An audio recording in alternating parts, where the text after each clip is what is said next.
Baik, Assalamualaikum warahmatullahi wabarakatuh. Perkenalkan, saya Lara Emersani dengan NPM 2108260071. Jadi di sini saya akan menjelaskan tentang salah satu materi pada blok BSO 2, yaitu menopause.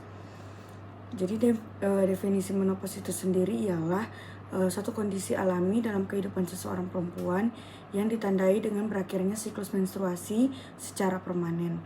Nah, jadi menopause itu terjadi ketika ovarium itu berhenti memproduksi hormon reproduksi utama, yaitu seperti estrogen dan progesteron. Nah, dan ditandai juga dengan tidak menstruasi selama 12 bulan berturut-turut tanpa sebab lain seperti kehamilan ataupun gangguan hormon. Jadi tahapan menopause itu ada 4. Yang pertama ada pramenopause, dia itu masa selama 1-4 tahun sebelum terjadi menopause. Kemudian ada perimenopause, dia itu juga disebut dengan fase peralihan, di mana perimenopause itu terjadi sekitar 2 tahun sebelum menopause sampai dengan 2 tahun setelahnya. Kemudian menopause itu adalah keadaan di mana wanita tuh udah nggak haid yang dihitung dari 12 bulan sejak haid terakhir. Kemudian pasca menopause itu ialah fase setelah menopause sampai senium. Fase ini merupakan masa 5 tahun setelah menopause. Nah, jadi usia menopause, kemudian ada usia menopause.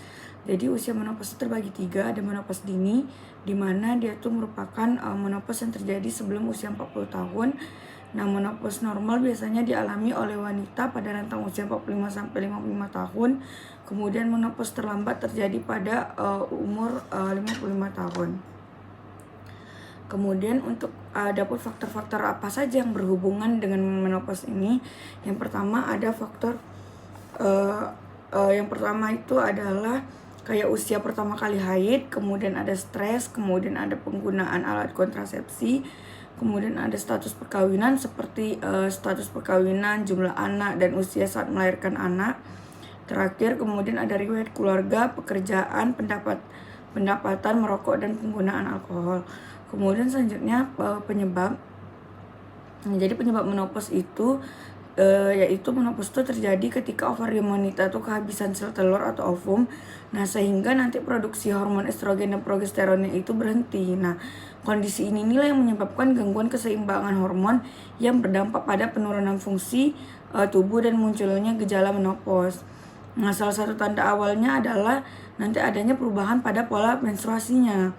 Nah, baik dari segi durasi ataupun jumlah darah yang keluar, yang menjadi tidak konsisten dan cenderung lebih banyak dari biasanya. Jadi biasanya lebih banyak keluar darahnya daripada menstruasi biasanya. Kemudian selanjutnya ada perubahan hormon saat menopause. Jadi nanti hormon itu dia tuh berfungsi sebagai pembawa pesan kimia yang mempengaruhi organ tubuh hipotalamus yang akan mengatur siklus menstruasi melalui hormon gonadotropin yang akan merangsang kelenjar pituitari untuk menghasilkan FSH, menghasilkan FSH dan LH yang kemudian mengatur produksi estrogen dan progesteron oleh ovarium menjelang menopause. Nah, ovulasi itu menjadi jarang sehingga nanti menstruasi itu tidak teratur dan tubuh itu akan meningkatkan FSH dan LH untuk merangsang ovum. Nah, saat perimenopause estradiol itu akan menurun. Nanti FSH dan LH-nya itu akan meningkat sehingga dan memuncak setelah haid terakhir lalu menurun kembali sekitar 10-20 tahun setelah menopause.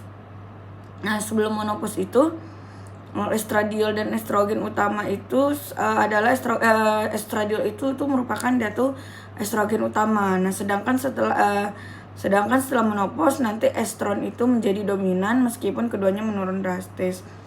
Nah, adapun untuk perubahan pada masa menopause itu yang pertama ada perubahan fisiologi, di mana ada perubahan fisiologi dan psikologis, di mana yang pertama nanti pada perubahan fisiologi nanti kita dapatkan menstruasinya itu tidak teratur, kemudian juga perdarahannya jarang lalu berhenti, kemudian nanti ada hot flash, rasa panas, wajah kemerahan dan berkeringat, kemudian ada insomnia akibat penurunan serotonin, kemudian vaginanya kering dan nyeri saat berhubungan karena kurang estrogen, kemudian mudah lelah, aktivitas fisiknya menurun, kemudian selanjutnya gangguan kemih, sulit menahan pipis karena jaringan menipis.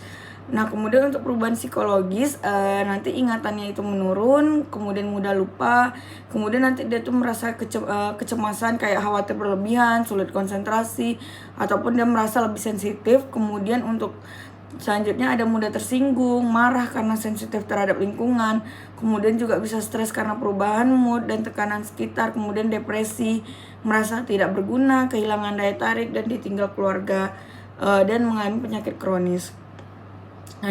Baik, ini ada daftar pustaka yang saya dapatkan.